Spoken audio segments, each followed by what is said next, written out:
Bonjour à tous, bienvenue sur Trade Life Future en ce lundi 29 juillet. Donc le Nikkei cette nuit, l'indice phare japonais, a perdu pas loin de 2,5%. Donc sur un discours de la BOJ et donc un raffermissement du yen. Alors le yen futur, donc on l'a devant les yeux en données hebdomadaires.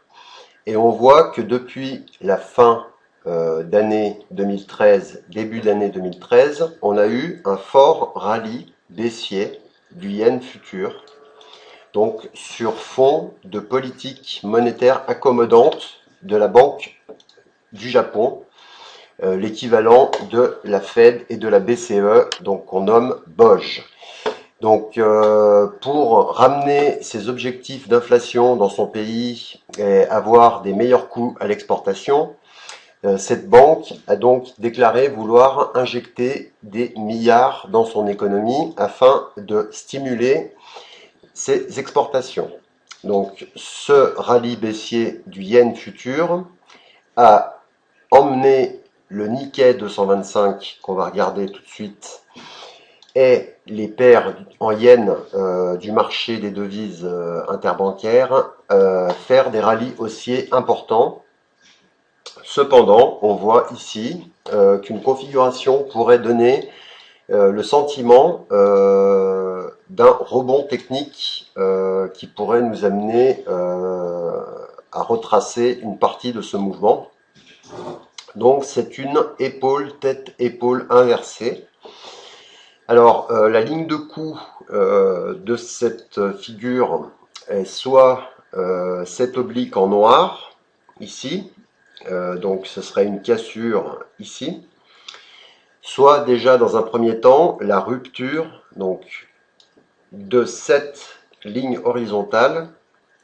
Donc en données journalières, déjà première chose, on voit qu'on est en tendance haussière avec une moyenne 20 journalière qui s'est retournée et qui commence à être haussière. Et on est également en dessus de la moyenne 50 qui est en général assez forte sur le yen futur. On a également un RSI qui dépasse son 50%. Donc ici, on voit que j'ai tracé un Fibonacci de ce point bas à ce point haut, donc qui correspondent au sommet ici.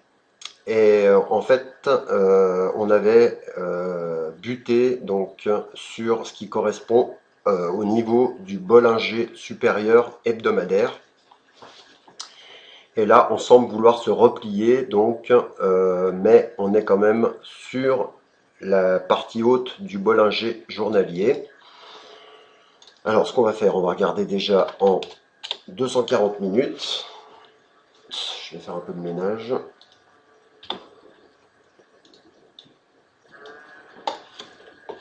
On va commencer à se replier, donc non loin de cette résistance, ici.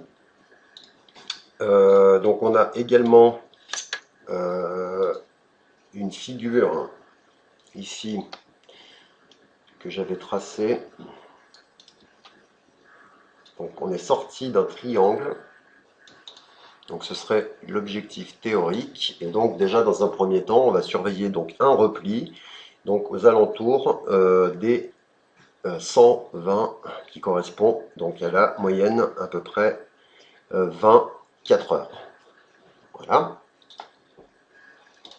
Et à court terme, en 30 minutes, donc on voit qu'on était supporté par une trendline haussière et que là, on est donc déjà sur la moyenne 50 et qu'on a cassé cette donc trendline touchée une fois, deux fois, trois fois, quatre fois, cinq fois, 6 fois, ici cassé avec pullback.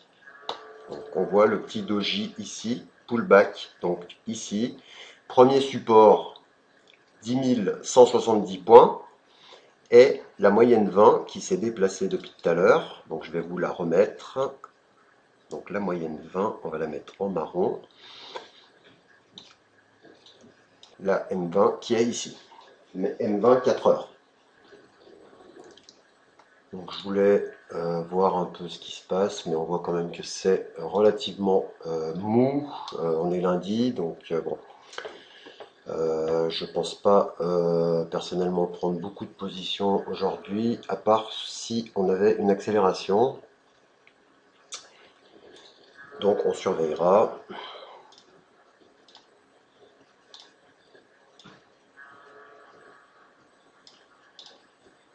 Voilà. Donc on surveille l'évolution des deux tendances. Partir dans mon scénario, c'est-à-dire de retourner vers des supports. Voilà. Donc je vous souhaite à tous et à toutes une bonne journée et à très bientôt sur Trade Life Future. N'hésitez pas à commenter la vidéo et à laisser des likes si vous l'avez aimé. Bye, salut, bonne journée, bon trade.